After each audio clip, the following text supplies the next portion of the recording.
नमस्कार, सुप्रियाज किचनमध्ये तुमचं स्वागत आहे। आज आपण बनवत आहोत पौष्टिक असे मटण आणि रस्सा।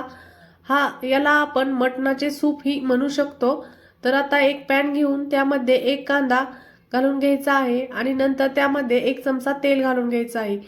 आता कांदा चांगला सोनेरी कलर येऊपर्यंत परतायचा आहे। तर त्यामध्ये आता आपण लसूणही घालून घेत आहोत आणि आलंही घालून घेत आहोत। तर आता ते आपण तिन्ही जिन्नस चांगले मिक्स करून घेऊया, चांगले परतून घेऊया।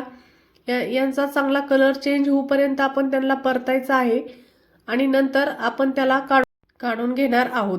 तर आता आपण त्याच पॅन मध्ये एक चमचा तेल घालून घेऊ आणि इथे मी काही खोबऱ्याचे तुकडे करून घेतलेले आहेत, ते आपण चांगले त्यामध्ये भाजून घेणार आहोत। तर खोबरं आपण चांगलं गोल्डन कलर होईपर्यंत भाजायचं आहे आणि खोबरं चांगलं भाजलं की तेही आपण त्या कांद्यामध्ये काढून घ्यायचं आहे आणि त्यात आपण थोडीशी कोथिंबीर घालून त्याची चांगली पेस्ट बनवून घेऊ। तर आता इथे मी मटण घेतलेलं आहे, त्यामध्ये एक चमचा हळद आणि 1.5 चमचा मीठ घालून घ्यायचं आहे आणि नंतर ते चांगलं मॅरिनेट करून ठेवायचं आहे। नंतर एक कुकर घेऊ आणि त्यामध्ये आपण 2 चमचे तेल घालून घेणार आहोत। आता तेल थोडं गरम झाल्यानंतर आपण त्यामध्ये काही खडे मसाले घालू। तर त्यामध्ये एक तेजपत्ता घातलेला आहे, नंतर एक दगडफूल घातलेला आहे, नंतर मी 2-3 दालचिनीचे तुकडे घातलेले आहेत आणि नंतर त्यामध्ये मी 2 मिरे आणि 2 लवंग घालून घेतलेले आहेत। तर आता हे मसाले चांगले भाजले की त्यामध्ये आपण एक बारीक चिरून घेतलेला कांदा आहे तोही घालून घ्यायचा आहे। आता कांदा चांगला गोल्डन ब्राउन होईपर्यंत भाजायचा आहे। कांदा चांगला भाजला की आपण मॅरिनेट करून घेतलेले मटण त्यामध्ये घालणार आहोत। तर इथे कांदा चांगला भाजून घ्यायचा आहे आणि नंतरच त्यामध्ये आपण मॅरिनेट करून घेतलेलं मटण घालून घ्यायचं आहे। तर आता ते मटण आपण कांद्यामध्ये चांगले मिक्स करून घेणार आहोत आणि नंतर आपण आता त्याला 2 मिनिटांसाठी झाकणार आहोत। तर त्यासाठी मी ते एका ताटामध्ये 1 ग्लास पाणी घेतलेलं आहे आणि ते मी त्यावर झाकून ठेवलेलं आहे। तर आता पाणी चांगलं गरम झालेलं आहे, ते पाणी आपण या मटणामध्ये घालून घेऊया।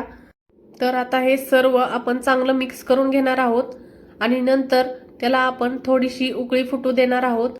तर आता इथे पाण्याला चांगली उकळी फुटलेली आहे, तर कुकरचं टोपण लावून घेऊया आणि फुल गॅसवर 1 शिट्टी आणि कमी गॅसवर 4 शिट्ट्या करून घेऊया।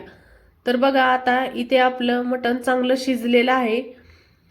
तर तुम्ही चेक करू शकता, मटण चांगलं शिजलेलं आहे, हाताने ओढलं तर ते तुटलं जाते। तर आता एक पातेले घेऊया आणि त्यामध्ये आपण 2 चमचे तेल घालून घेणार आहोत आणि आपण जो मसाला बनवून घेतलेला आहे, ज्याची पेस्ट करून ठेवलेली आहे, ते त्यामध्ये घालायचं आहे आणि ते चांगलं परतून घ्यायचं आहे। तर इथे मी मसाला चांगला परतून घेतलेला आहे। तर त्यामध्ये आता आपण 1 चमचा धने पावडर घालून घेऊया आणि अर्धा चमचा हळद घालून घेऊया। तर हे आळणी रस्सा असल्यामुळे त्यामध्ये जास्त मसाल्यांचा वापर करायचा नाही, त्यामुळे मी फक्त इथे धने पावडर आणि हळदीचाच वापर केलेला आहे।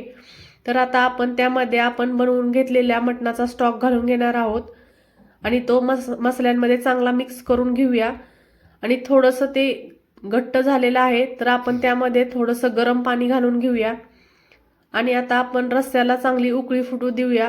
थोड्या वेळ रस्सा आपण चांगला शिजू देणार आहोत, कमी गॅसवर रस्सा थोड्या वेळ शिजू द्यायचा आहे। तर अशा प्रकारे आपला आळणी रस्सा तयार झालेला आहे।